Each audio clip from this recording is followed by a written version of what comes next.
好，来继续来看新北市一个男子伫个网络顶买物件，到超商要来提货，伊看准超商自助提货的计销区较无方便，所以包裹摕来就走，78000块拢无付钱。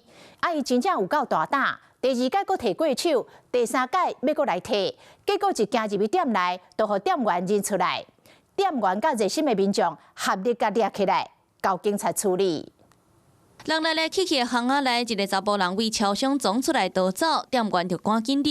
原来这个查甫人已经到这间店偷摕2届，佫想要来第3届，互目睭内的店员认出来。拿自己的包裹，因为现在包裹都是我们自己去拿吧，是去那个置物柜那里去拿。他拿了，他也不去刷那个条码，然后他就拿着就走了。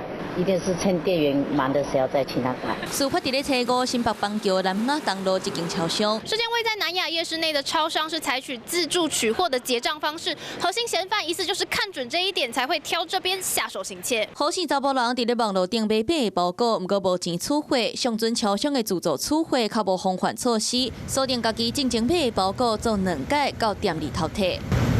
好心查甫人分别伫咧初5半暝2点多，到暗时7点多，家己早地来到超商，偷摕2张悠悠卡，甲家己的买的包裹，价值大约78000块。昨暗时11点多，第3届来到超商，互认出来，最后伫咧热心民众的协助之下，甲人入掉，带登去超商。通报警方迅速到场处理。 讯后全案依窃盗罪，函请新北地检署侦办。好心查甫人有毒品窃盗的前科，无正当的工课，但嘛无固定。那其他6个也被贴的包裹，已经交予超商来做处理。